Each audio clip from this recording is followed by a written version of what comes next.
Hello, and welcome to I Know Dino, the Big Dinosaur Podcast, where we cover news, interviews, and discussions of all things dinosaur. Hello and welcome to I Know Dino. I'm Garrett. And I'm Sabrina.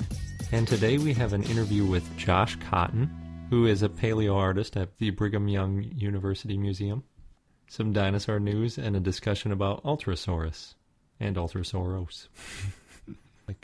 And now for our interview with Josh Cotton, a paleoartist currently working at the Brigham Young University Museum of Paleontology, updating illustrations and videos for their exhibits. He has also done a piece for the Dinosaur Journey Museum in Fruita, Colorado, and has an illustration in the book Dinosaurs and Other Reptiles from the Mesozoic of Mexico, edited by Hector Rivera Silva et al. You can see his work on his website, joshcotton.com, as well as the BYU Museum of Paleontology YouTube channel and the BYU Facebook page. And Josh and the museum has kindly allowed us to embed a special video made from the 70s that shows Jim Jensen, the founder of the Brigham Young University Museum.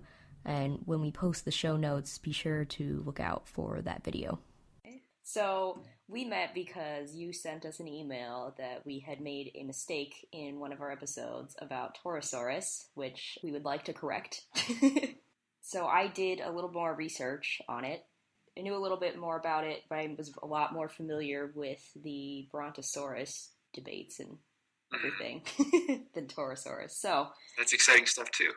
Yes, especially that it might be back. Yeah, we actually had Octavio Mateus, one of the authors on that paper. He came down and studied some of our collections for his paper. Didn't realize that's what he was doing at the time, but yeah, got to meet him briefly before. I didn't get to talk a ton with him, but it was neat to watch him work. Cool. So for people who might not be familiar, there's a debate on whether Torosaurus is a mature version of Triceratops or it's its own species. And some scientists say that Torosaurus may just be an adult Triceratops, and they're known as the lumpers, and others are saying it might be its own species, and they're known as the splitters. Josh, could you tell us a little bit your thoughts about it? Yeah, the Torosaurus and Triceratops debate is really interesting, I think, and useful especially because it draws attention to the fact that different people of equal qualification in the sciences can have different opinions. And, when I wrote the email to you guys, it wasn't necessarily to say that, Jack Horner is wrong in saying that Torosaurus is an adult Triceratops. He could very well be right. But my issue was that it's still under debate. And when talking with scientists, they'll talk this way sometimes when speaking with the public, but almost never when talking with scientists will you hear someone say that something has been proven, or something, you hear scientists say in the movies all the time, it is scientifically proven that, and real scientists always snicker when they hear that because they're very careful in their language not to use that word proven, but they'll say it's generally accepted or strongly supported. And because in science in general, but especially with dinosaurs, there's nothing that's clear-cut. There's nothing that we know for sure.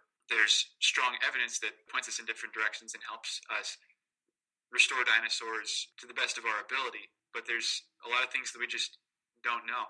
And, there's, in Triceratops and Torosaurus, there's strong evidence that Dr. Horner talks about that they could be different growth stages of the same animal. He points out that they lived in the same area. He points out that out of the specimens that he studied, it seems that the Torosaurus ones are bigger and older and the Triceratops ones are younger and smaller, as determined by cross sections of the bone. He actually slices the bone and checks the texture to find out how old they are. And there's also just been a history in paleontology of oversplitting. My wife and I right now we're reading a book by Peter Dodson called The Horned Dinosaurs. And we just read about things like 14 different species of Triceratops that Othniel Marsh named, when now we're down to 2. And they would change the species name on any little anatomical detail, or if they just found a different part of the animal, or, and that's part of where the Brontosaurus debate comes into, is actually Marsh and Cope that were involved in that, Marsh in particular. But on the other side of the Torosaurus debate, though, there's people who are really digging in their heels and saying, no, this is a different animal. And, there's some sentimentality to that. And to me, too, I feel sentimentally attached to Torosaurus. That's a really cool name. It's a really cool dinosaur. It's a really cool statue outside the Peabody Museum. And, it's tough to lay those feelings aside, but they have some strong evidence as well. they looked at a different set of specimens, and they found some Torosaurus individuals that weren't completely mature, meaning that they wouldn't have been the oldest growth stage. They used kind of a different way of telling whether they were mature or not than Jack Horner did. And there's a few other lines of evidence as well. In the northern states, actually in the central states, you'll find Torosaurus and Triceratops together. In the northern states, you'll find a lot of Triceratops and very few Torosaurus. And in the southern states, some of the material is still kind of limited. There needs to be more research done, but it seems that you really only find Torosaurus in the southern states. So it wouldn't really make sense if it's just an older version of Triceratops to only find the old guys down there. And again, we're dealing with a fossil record, which is a limited sample and has biases that we can't predict. The other thing is there are some anatomical differences aside from just being big. Torosaurus has a different number of bones than Triceratops does, and it does consistently have a different number of what they call the epoccipitals, which are these little bony attachments to the frill. Triceratops has one in the center and then a certain number coming out on the side, and then Torosaurus never has one in the center and always has 10 to 12 on the outside. What about Horner's, one of his arguments was because, you change as you get older and stuff, and they had cited, was it a Netoceratops as possibly being the in-between stage, although I know some scientists said, actually this was probably just a sick dinosaur, so that's why it looked different, but... Right. Yeah, looking at the skull for that animal, it seems that what they're describing as transitional holes are probably pathological meaning that they didn't come there by the normal natural means. It was because it was sick or injured. We call it pathological when, say, like on Sue, when the T-Rex, when Sue was bitten or had bones broken and they'd heal and they'd have strange lumps on them because they were healed over. That's what pathologic means. So they think that animal has pathologies that make those holes, but so I wouldn't say that that's his strongest piece of evidence. He's got other ones that are stronger. And, he's done a lot of great work in other sorts of animals, younger Triceratops, showing that some of these smaller animals that used to be split off as their own species, because they were smaller and their horn shape was different, it turns out that they were just immature Triceratops, and would agree with him there. Or also the combining of Pachycephalosaurus, the big, thick-headed, head-butting dinosaur. There were 3 different genuses called Stegosaurus, Stygimoloch, and Pachycephalosaurus, with different shapes of their heads and different sizes. But he was able to tell based on the cross-sections of the bone that the head shape was changing as it was growing up, and that these other animals that had been found were young, they were juveniles. So those have been kind of combined, those 3 very different-looking animals into one genus, and it seems like that's a pretty solid argument that he's got there. But I don't think it's quite as strong with the Torosaurus and Triceratops. Because they looked so different that it doesn't seem... I don't think the 2 animals were extremely different. But the thing is, when you're trying to change the generally accepted beliefs in science, the burden of proof lies with you. And not to say that, again, we can't prove anything, but there needs to be overwhelming evidence in order to split them, to shift them. And I think there's just enough evidence both ways right now that you can kind of choose what you want to believe. And, again, that's where the sentimentality comes in. I choose to believe in Torosaurus because I think it's just a really cool animal, a really cool name, but trying really hard to stay open to any further evidence. Sure. Have any mature Triceratops been found?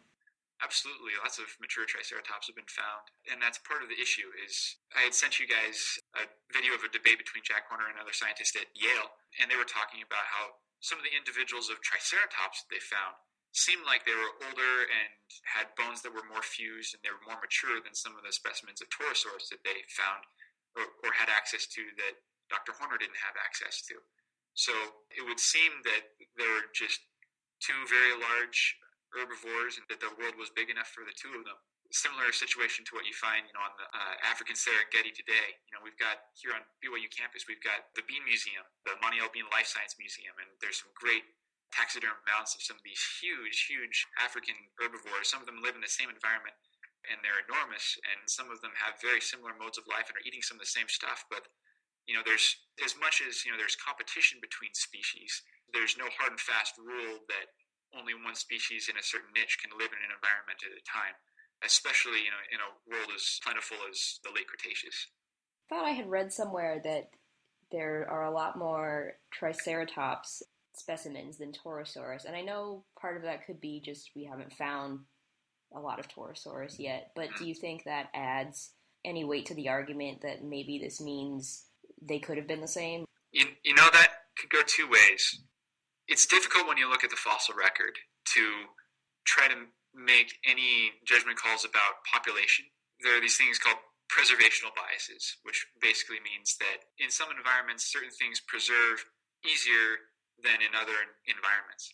So it's going to be easier for something to preserve if it's big. It's going to be easier for something to preserve, for instance, like animals preserve a lot better in some environments than plants do, and plants preserve a lot better in some environments than the animals do. It's difficult to find them both preserved well in the same place.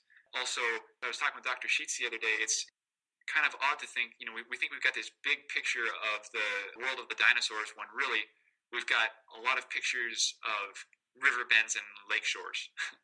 Those are the places that fossilization took place. We have absolutely no fossils of dinosaurs that lived in the mountain, though we know they must have.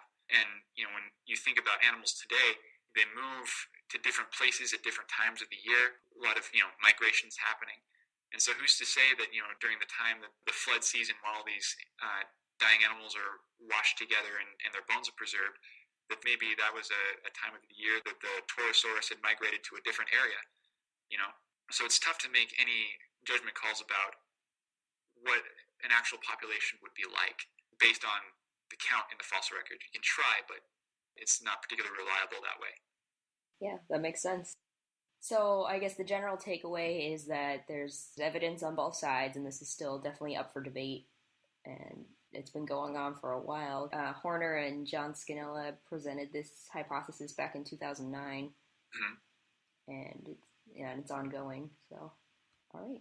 So you update illustrations and videos for exhibits at the Brigham Young University Museum of Paleontology, and you have this excellent time-lapse video of a restoration of Camptosaurus. Can you talk a little bit about what was involved in that process? Absolutely. There's been some really great tools that have opened up to paleontologists recently. And the tool in particular that I used for the restoration of Camptosaurus is a program called ZBrush. There's a lot of different 3D programs that paleontologists are using lately. 3D scanning, different things like that. But this program is actually something that's used in Hollywood for movie making to create creatures for the big screen. It's what they used to create the creatures in James Cameron's Avatar. It's what's been used to do some of the more recent stuff on The Hobbit and Lord of the Rings. But what's great about these tools being developed for entertainment and be able to bring these animals to almost breathing life, we're able now to turn around and use these same techniques and apply them instead to science and paleontology and try to get a better picture of things. And about how long does it take you to do something like that? It really depends on the creature that I'm restoring, how much material that we have of it, how much detail we want to go into. Fortunately for Camptosaurus, there's a lot of material for Camptosaurus, a lot of different skeletons that have been found all over the place. And we even have one mounted and up on display in the museum, so I was able to go take pictures and reference from him. Usually, if you know fairly solidly what the animal's going to look like, it'll take a day. If you're breaking some new ground, and I'm talking in ZBrush, but there's other, like painting one would take quite a bit longer actually. But if there's less certainty about what the animal would look like, it might take a few days or a week if you're doing a life restoration, or it could take longer if you're really trying to go in depth and be really rigorous about your anatomy. But a lot faster than a lot of the previous tools that have been available. Yeah, but you use a mix of tools, right? You draw and you also do some other. Can you talk about the other kinds of mediums? Absolutely. I think the foundation of everything I do, including the work that I do in 3D, is drawing. It's really important to draw, and you learn with your hands as much as you do with your eyes and as much as you do through reading and hearing. And I love to draw in pencil and pen and marker, and some of those are finished pieces as well. I've got some pen pieces up in the museum of an iguanodont and a mosasaur. It was Prognathodon, I think it was. But yeah. And in addition to drawing, I do a lot of digital painting in a program called Photoshop. You guys are probably all familiar with that, which it's kind of funny. It's a program that was originally intended just for photo manipulation, but artists really latched onto it, especially with the advent of pen tablets, and it's kind of taken off and become the industry standard for what's used to do concept paintings for film and animation now.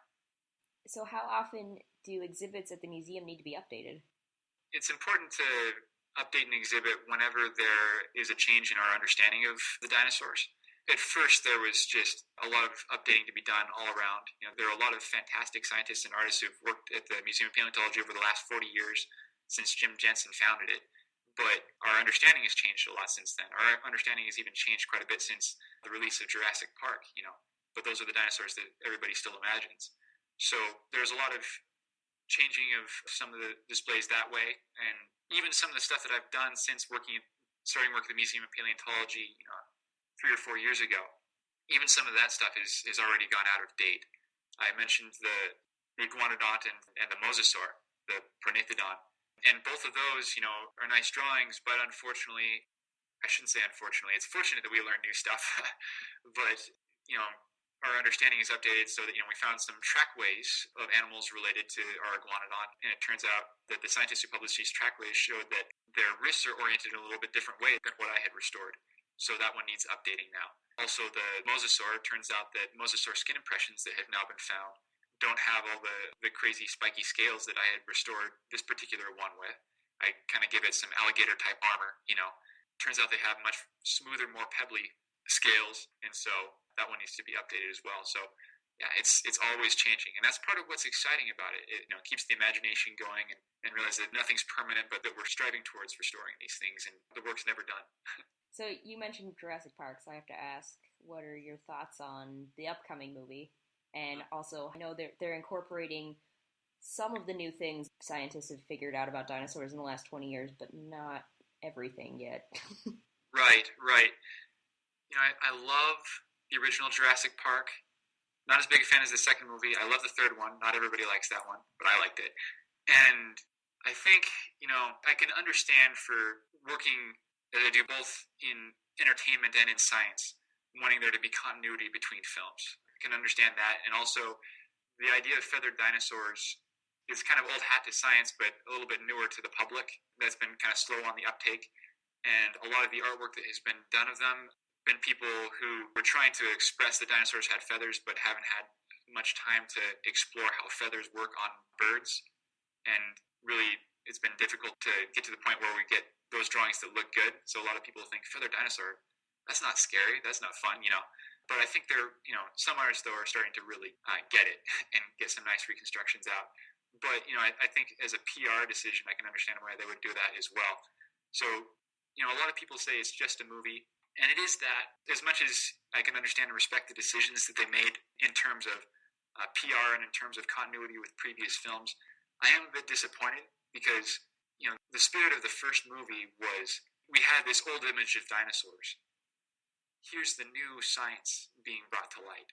Here's the first time the public is exposed to these animals in all their glory and bleeding edge of what we know to be correct. Obviously there were some issues even known at that time, but it was largely correct for the knowledge at the time. And that was the spirit of Michael Crichton, the author of the book, too. He passed away, unfortunately, a couple of years ago. But I loved his books in high school. I don't know how many times I read both Jurassic Park and The Lost World. And whether I was reading those books or some of his other ones that were about other branches of science, it was really important to him to create a fantasy world that you could believe. Anytime you go to a film, you've got what they call the willing suspension of disbelief. You say, I know this is a movie, but I'm going to pretend it's not. And I'm going to let myself get swept up in the story. What Michael Crichton was really good at was making that barrier so thin. He was really good at saying, this isn't real, but it could be. And you come out of Jurassic Park looking over your shoulder to see if there's a raptor behind you. For me, there's going to be a much bigger barrier looking at this new film where they've chosen not to update with the current understanding. I have to put all that baggage away. In order to believe the film, I have to say, okay, these raptors don't have feathers, but even though real raptors did, but I'm going to pretend they don't, And it's just going to be, at that point, at least for people who know about dinosaurs, it becomes a story issue and not just an aesthetic issue. It becomes, I have a harder time believing it. And also, I don't think that particular decision does as much credit to the memory of Michael Crichton, because I think he would have wanted to make it as accurate as possible. How did you get your start into paleo art? What's your background? What's my background? How far back do I go? As far back as you feel like sharing. I think every kid loves dinosaurs. When I was really little, I wanted to be a Ninja Turtle. Turns out that BYU didn't offer a major in being Ninja Turtle. But I had the opportunity when I was, I think, about third grade, and and enjoyed dinosaurs just like any other kid. But at that time, Dr. Robert Bacher, who was one of the first guys to really popularize the idea of warm-blooded dinosaurs, he was working in Wyoming in that time and visited my school district and gave a presentation up on stage, and it was just so exciting to listen to, and this picture that he would paint of the prehistoric world. And I got really excited, and he was really patient with after his presentation was over and let me talk to him for quite a while, and actually sent me away with a cast of a theropod tooth and a sauropod tooth, which is very kind of him, but that kind of put a match to the gasoline. And after that, I knew I wanted to do paleoart. I wanted to, at that time I thought I was paleontologist, but I realized later on that what I really enjoy is drawing them. I think that's at the root of the passion. And then after that, my family was just incredibly, incredibly supportive. Both my parents, I don't know if they thought I would end up in paleontology or not, but they loved me and they loved my sisters, and they just supported us in whatever we wanted to do. They took us on trips sometimes specifically, we'd drive for hours to go to a museum, or, we're in the middle of nowhere in Wyoming, but, we'd travel and we'd go to the Wyoming Dinosaur Center in Thermopolis, or the Hot Springs Mammoth site in South Dakota. Or I remember one time my mom took me all the way. It was just a trip for us to go to Dinosaur National Monument when I was 12, and I got my first copy of the Dinosauria there, and they're just really, really supportive. A debt of gratitude to them. And then, got towards the end of high school, and I had wanted to be a paleontologist, wanted to be a paleoartist, but I started to get this sense of how are you going to contribute to the world, realizing that the world has all these problems, and started to think that maybe it would be a little bit selfish of me to take my life and devote them to this thing that, a lot of people would consider, childish or just play. And I thought, I was into filmmaking, and thought, maybe if I go into film and animation and try to put out good messages and create good role models in the media for kids, that would create a bigger impact, which is why I majored in illustration with an animation emphasis here at BYU, entertainment design.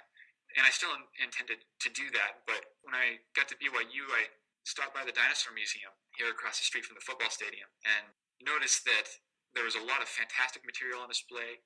There's a lot of really neat cutting-edge research going on, but a lot of the illustrations were really old, done by great artists and scientists in the past, but a lot of the stuff was really old and needed to be updated. And I was looking for a job, and I had taken a class from Dr. Brooks Britt, and visited with him and visited with our curator, Dr. Rodney Sheets, and they were kind enough to bring me on to update these exhibits and also to help them with illustrating things for their new research. And I enjoyed that, but I thought this was just, kind of a thing that I was doing to help get through college, but didn't think that was, necessarily how I wanted to make an impact on the world. But we had a little boy visit our museum with the Make-A-Wish program. And he was, which if you're not familiar with Make-A-Wish or similar programs, it's basically these kids, they're really ill, and it looks like they might not have long, but we want to make the rest of the time that they've got good time, And so they make a wish, and the foundation does their best to make it happen. Some of the kids, want to be an astronaut or want to be Batman or want to do all these things. What this little boy wanted to do was he wanted to be a paleontologist. He loved dinosaurs. And so he came to our museum, and Dr. Britt took him out on a dig up near Dinosaur National Monument. He got to dig on this cool new late Triassic stuff. And then he came to the museum and got to help work on preparing some of the dinosaur bones. And then he and I got to visit and draw dinosaurs together a little bit, and stayed in contact with him and with his family afterward. Also, another person working in the museum did as well, Mariah Chambers, and kind of became pen pals with his family. And it was a roller coaster ride for them, for us the next couple of years. And, they fought a long fight against cancer, and eventually he passed away. But during that whole time, one of the things that really excited him, that really made life happy and exciting and put the spark back in him, was dinosaurs. And sometimes he'd send me a letter and ask, could you send me a drawing of this week? And I'd send it back to them, and they'd send me a picture online that he'd colored it in. And, and it was just a really beautiful experience. And I gradually realized more and more that, maybe there is a point to dinosaurs. You'll hear scientists a lot of times when they're asked if there's a point, they'll say, animals are going extinct today, and we need to know about the history of the world so that we can figure out how to make predictions for the future, which is true. I mean, there's some truth to that. But I think even more than that, dinosaurs are just beautiful and amazing, and they give us the opportunity to connect with each other, and particularly with children, in a way that we couldn't otherwise. It inspires kids to get into the sciences and to create good lives for their families. And it was a great thing for this family, to a way that he could be happy even though his situation was really dark. So that kind of galvanized me and helped me realize that, okay, I'll still try to be doing work in the entertainment industry, but I always want to work with dinosaurs because there's a point to dinosaurs. That's amazing and really great that you're able to do that, combine things that you love and also helping people. It's a blessing. We still get to talk to them every now and then. Not so much lately. I need to write them a letter. But yeah, really, really blessing. Very inspirational for people who might be looking to start a career that somehow involves dinosaurs. There's a quote, and I'll probably botch the quote here, but my sister shared with me once that you don't look at when you're deciding what to do with your life, don't look at the world and decide to do with your life based on what the world needs. Find out what makes you come alive, because what the world needs is people who have come alive. Yeah. And I think that's going to be a way that a lot of these other needs of the world are going to be fulfilled. Because if, people care enough about each other through their other interests, and then they're going to work to solve those problems. So as a paleoartist, do you have to have any kind of science background to make sure that you're accurate in your portrayals? It's important to study up, to know your stuff as much as you can, but that's the great thing about working with scientists is, you do everything you can and you present it to them, and then if there's something wrong with it, they can say, okay, this is good, but you need to turn his wrist around, or you need to do this or that, and you learn from them, and then they learn from the questions that you ask them, because, you ask different questions when you're drawing than you do when you're writing. So it's kind of a symbiotic relationship, but definitely if you want to be a paleontologist or a paleoartist, we recommend, study up, do well in school, and particularly for paleoart, learn about animal anatomy, and it might surprise you, but learn about human anatomy, learn about drawing the human figure, because if you can draw the human figure, you can draw anything. Is it because it's so complicated? Because it's so complicated, and because, one of the beautiful things about the way God has designed nature is that there's a lot of repetition in the way that forms work. That's one of the things that I've learned studying art at BYU, is that we think of our bodies as machines, and we'll hear about them that way in science. Here's how this chemical reaction works, here's how this muscle works, and different things. But also, nature is constrained to design principles. And those things are consistent across, the human form to the animal form to plant form. You'll see similar things happen. And also, if you understand really well how to draw the human figure, and you understand both human anatomy really well, and you understand dinosaur anatomy really well, then you can kind of transpose and apply it as you're drawing. And in kind of a weird way, use yourself as reference. Be able to, one thing I've learned in illustration animation, they talk about, if you're having trouble drawing something that's moving, get up and move. If you're trying to get the emotion of this character, get up and act. And I think the same thing holds true to dinosaurs. But it's funny, you'll watch animators, they'll be drawing and they'll be working and they'll be quiet with their nose to the grindstone, and then all of a sudden they'll get up and be dancing around and then sit back down in bed and be somber and quiet again. I think, you apply those same things to dinosaurs, you get a lot more energy and a lot more interest and excitement that way. So do you sometimes have to get up and start acting like a T-Rex or some other kind of whatever dinosaur you're working on? I may incriminate myself here. Yeah, it's every now and then, you just have to get up and move to get the pose right. I know that's weird, but it's fun though. It's fun. And I've got a friend, Austin Andrus, he's actually a really good artist in his own right, but he works with the BYU Museum of Paleontology, recently graduated, doing some cool stuff on a new lizard lately. But he combined, and this is, I think, key, whatever your discipline is, study what you're doing, but also study other stuff. Keep an open mind and try to incorporate everything, because everybody in every discipline has something to teach everybody else in every other discipline. And one of the cool things about Austin is that he, in addition to science, has studied dance and really understands motion. I think that helps him with his biomechanics And it also helps him teaching. With little kids, he did this really cool thing where he brought them through the museum with dance. Just these little kindergartners, and they had so much fun. They were so excited, and they were learning with their whole bodies. And you also really learn, okay, lizards move with their legs splayed out to the side. Dinosaurs had their legs underneath. The pteranodon flew with its fourth finger, and if you've done that with your own body, then you remember a lot better. So I think that good to move. Yeah, that makes sense. I know part of your job is to unify the feel of the museum. So what does that entail? How do you do that? One of the important things about any visual experience, whether you're talking about a museum, whether you're talking about a book, whether you're talking about a website, whether you're talking about a video game, it's important to unify the colors, unify the typefaces. Because of the nature of the way the BYU Museum of Paleontology came about, it was a bunch of different scientists and artists and students contributing to it over the course of 40 years. And each person had a little bit different idea of how a science should look, and also science changed over the course of that time, so you'd see different types of interpretations of the dinosaurs. Some of our early stuff that's not on display anymore, actually some of it is, I need to replace still, but some of the early stuff, shows the theropod dinosaurs like T-Rex and Allosaurus rearing up back on their tails, which we know they don't do. So updating that, unifying that with the modern look, and also colors. Just like chords in music, if chords aren't quite right, you can tell if somebody's out of tune when something's discordant.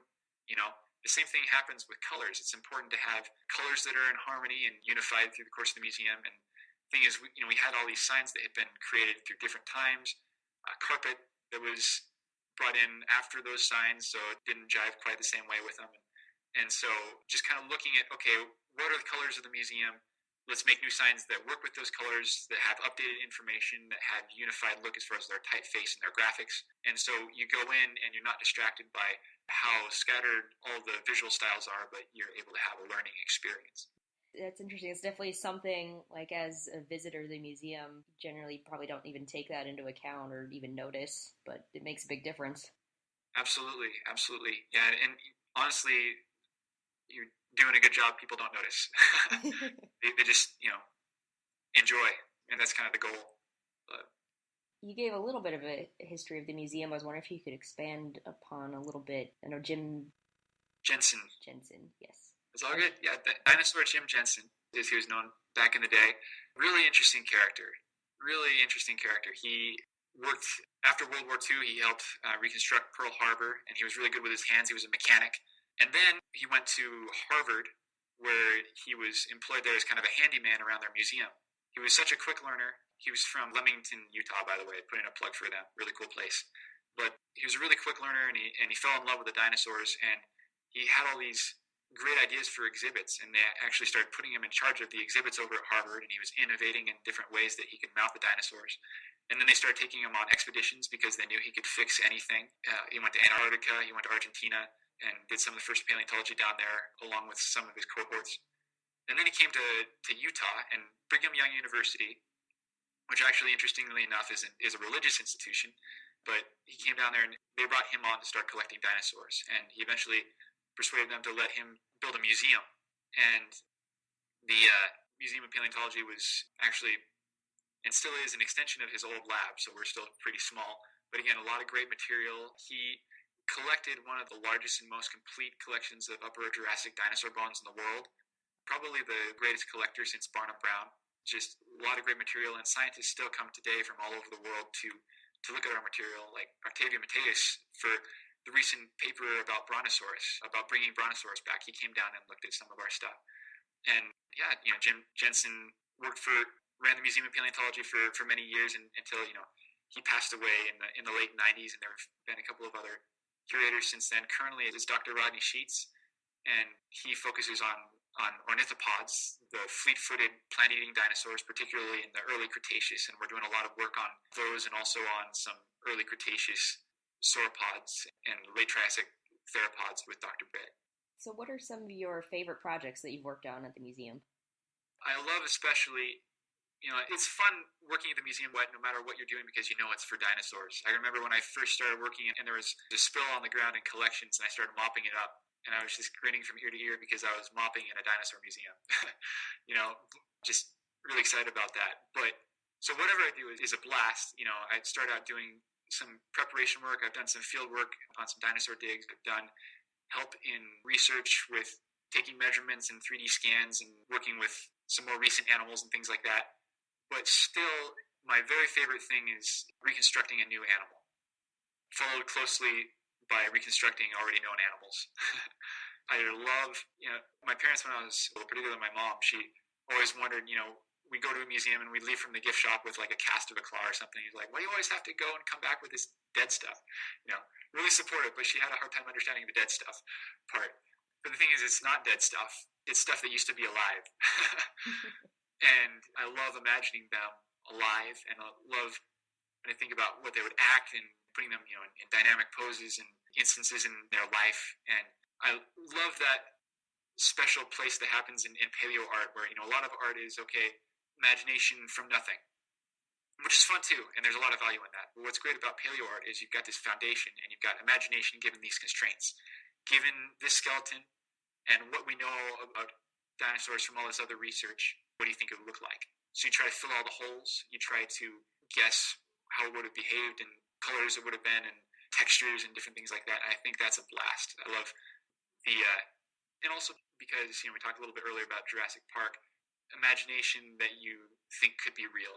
You draw a dragon, which I like drawing dragons, but you draw a dragon and you're like, okay, that was fun. I have to try really hard to imagine it's real. With a dinosaur, you think, wow, this could have really been. And it's like living the adventure. Going back quickly, you mentioned that you have been on digs. Can you talk a little bit about your experiences with them? Absolutely. I had the opportunity to dig with Dr. Britt down near Moab, Utah on some early Cretaceous, some Utah raptor stuff down there. And I've had the opportunity to dig with Dr. Sheets in a similar region on some iguanodont and raptor and armored dinosaur stuff down there. I haven't been on a ton of digs. There's definitely other people at the museum who go more frequently than I do. I've only been on digs like 3 times, I think, and 2 of them were pretty short. But it's a blast. It's a neat experience to be able to go out there and realize, hey, this, whatever you find today, even if you work all day to, find one knuckle bone, that's something that nobody else has seen before. It shut its eyes 120 million years ago, and you're the first eyes to see it since. And that's really neat, to find it where it dropped dead, meaning that's also where it lived. Again, it's not dead stuff. It's stuff that used to be alive, which doesn't sound like very much different, but I think it's an important distinction, and I think that's what makes it exciting. So how long do these digs usually last, and what do you have to do to prepare? Usually, and again, some of the ones I've been on have been shorter, but usually what happens is you go out for a week. Like I went out for a week in Moab with Dr. Sheets, near Moab. And basically, it's like a big camping trip. You load up trucks in a trailer and you go on a shopping trip to make sure that you've got all of your food. It's like a college road trip / still going to work. If that makes sense. We have the trailer out there to eat in. We have tents that everybody sleeps in. And, you wake up early in the morning and you walk out to the dig site. We can't park too terribly close to the dig site, so it's, a good 45-minute walk up there, which is also part of why it's exciting there. It's really in places where people don't go that often. It's hot sometimes. I think when we were up there, it was like 104 degrees outside. And yeah, it's a really neat experience. You make good friends and you find cool stuff. Did you know ahead of time that this site would have something to find, or is that just you kind of had to get a little lucky? The particular site that we were working at was found by Jeff Higgerson, who's a fossil expert that's worked in the past for us as a prospector. It's important in paleontology to kind of be familiar with 2 disciplines, biology and geology. The biology tells you how the animals lived and acted once you find them, but in order to find them, you need geology. You need to know how old the rock is, and you need to have experience in where to look. So it was found by Jeff Higgerson looking around in a formation that he knew would contain animals of the right age. So that's the first step. But even then, it's just a lot of footwork, just wandering around in the desert for days and days until he finds something interesting on the surface. And, if it's next to a hill, it's a good indication that it's starting to erode out of the hill, and you can dig deeper and there's more. And usually when you find one, you found a bed where there's other stuff. And so we tend to come back to locations over and over again. And sometimes it's found by prospectors. Sometimes it's found by everyday people who just kind of notice something strange on the ground. We've got our mosasaur on display in the museum, Prognathodon. He was found by some teenagers in Colorado before he was dug up. They just noticed something kind of cool on the side of the road, and they phoned it into the museum. They came and checked it out, and it turned out to be this beautiful skeleton. So expertise helps, but most finds are luck. So we'll post all these links onto our I Know Dino website, but you've got an impressive portfolio of images and videos, and you sent us a personal project, which is a cover for a fictional game imagining the Jurassic Park universe updated with what we know about dinosaurs today. What prompted that? And can you describe what the game might be? Yeah, actually, there's a forum called JurassicWorld.org, and I have to admit, as much as I might disagree with not putting the feathers on the raptor, I am still super excited for the movie. So I was following this forum, and I noticed that there was a contest for, hey, design your own Jurassic World game cover, and I thought this could be fun, and I'd been wanting an excuse for a while to kind of redesign some of the Jurassic Park stuff with up-to-dates to modern scientific understanding. And so sat down and thought, okay, what would be fun for me in a Jurassic World game? That's kind of where the idea came from. And again, it's a fictional game. It's not coming out anytime soon unless somebody wants to, send me a couple $1 million to be able to fund a team to build it. But it's just for fun. But it's called Jurassic World Skeleton Crew, and the idea is, since in this new movie, the old company that built Jurassic Park went bankrupt, and they were bought by a new company that wants to rebuild Jurassic World. Thing is, Jurassic World has been Jurassic Park is being overgrown and overrun by dinosaurs for the last 20 years, and they've got the run of the island, the jungle's taken over, and they're breeding, so there's more dinosaurs than when they left. And so before you can rebuild Jurassic World, you have to kind of tame the island. And the biggest concern, as we learned in all three films really, is the raptors. You can run away from a T-Rex, but at least it can't open the door after you come inside very easily. But these raptors can't. And so the idea is that you're a part of a small group of people who have gone in and are being employed by the company to go in and capture all of the raptors before they can send a reconstruction crew. So you explore every part of the island and you hunt and are hunted is kind of the idea. And I put feathers on the raptor and put his wrist position in the right place to update it. Well, it sounds fun. If you ever get to build it, please let us know. Absolutely. Absolutely. So, one last question. What is your favorite dinosaur? As a kid, it was always Allosaurus, which is actually the Utah State dinosaur, so nice to be working in Utah for that. But it's kind of shifted around a bunch lately. I think at the moment, it's probably Ultrasaurus, which was discovered again by Jim Jensen. And that one's actually under debate. There's some people who say that it's just a very large Brachiosaurus. Brachiosaurus is cool too. But yeah, I just think the Brachiosaurs are beautiful, graceful animals, and I think I get the goosebumps every time I walk by a mounted skeleton of one. So, thank you so much for taking the time to talk to me today. Thank you for taking the time and inviting me on the show. So as Josh Cotton mentioned, his favorite dinosaur is Ultrasaurus. So our combo weird dinosaurs of the day are going to be Ultrasaurus / Ultrasauros. And if that doesn't make any sense to you, it probably shouldn't until I explain what happened. So Ultrasaurus means ultra-reptile, and it was originally described as Ultrasaurus by Jim Jensen back in 1979. Jim Jensen had used the name Ultrasaurus mackintoshi as a nonum nudum, which is a Latin term meaning naked name, and it's mostly used in taxonomy specifically to mean a scientific name for an animal that hasn't been published or described completely yet.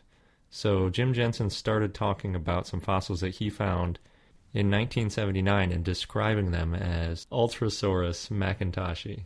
Jim Jensen didn't publish his findings until 1985. Meanwhile, in Korea, a man named Hong Mook Kim had described what he thought was a very similar dinosaur and also called it Ultrasaurus.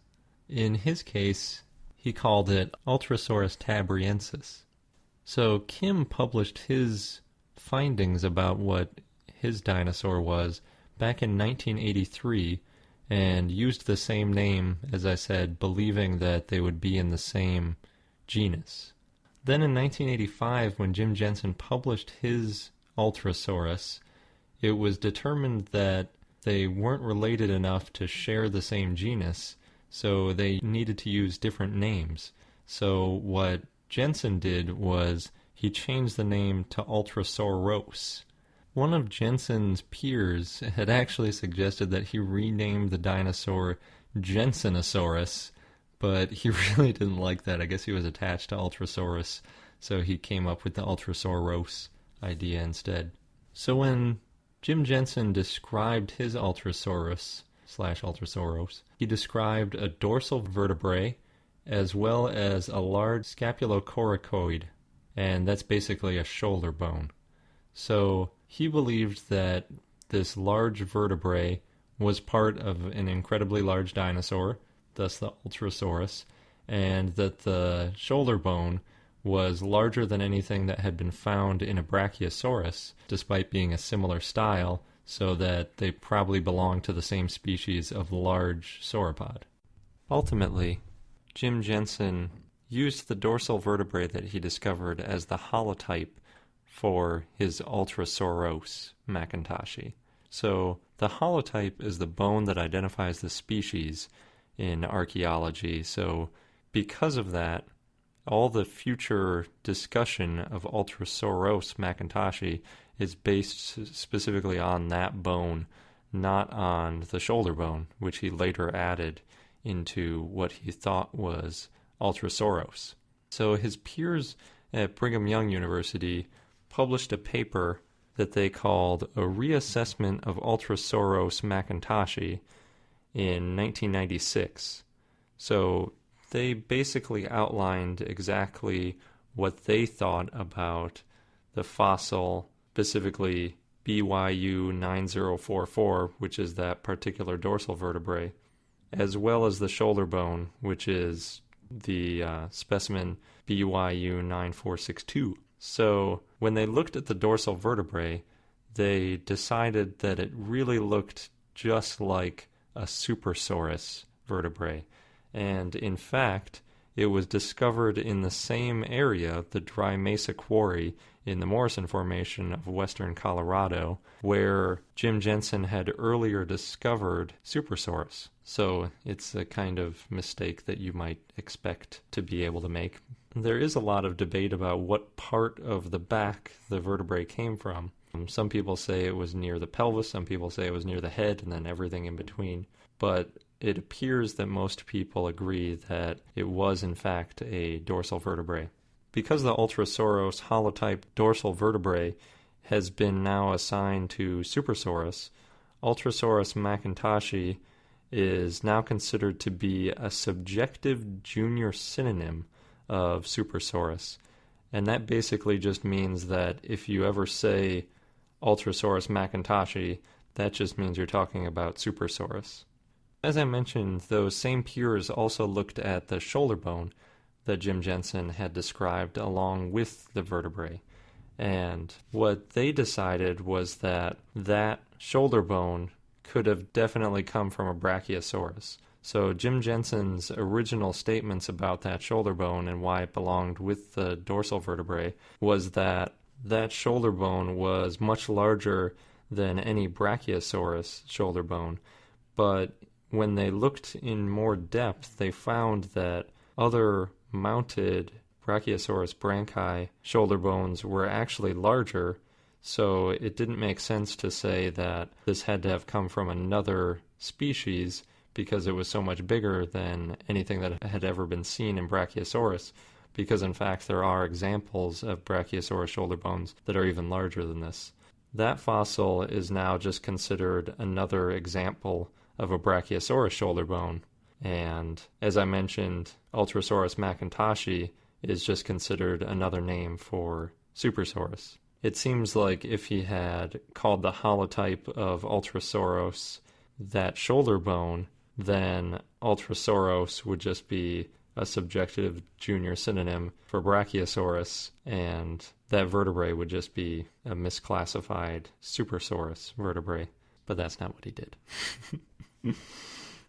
On to the Ultrasaurus, as it is currently known. So Ultrasaurus was discovered, as we said, by Kim back in Korea in the 1980s, and he believed that it had to be an enormous dinosaur because he thought that the bone that he found was a giant ulna, which is the lower arm bone, but it turned out to be a partial humerus, which is a bone that is larger in these dinosaurs. So that threw off all of his calculations on the perceived size of Ultrasaurus. Kim named the species of his Ultrasaurus, Ultrasaurus tabriensis, as we said earlier, but there isn't enough known about that fossil to put it into a specific sauropod family, so it is only classified in the Neosauropoda clade. So Ultrasaurus lived in the Cretaceous period about 110 to 100 million years ago in what is now Korea, but some scientists are calling Ultrasaurus a nomen dubium, which means doubtful name in Latin. And that basically means that because there's only a partial bone found, they're not really convinced that it is its own species.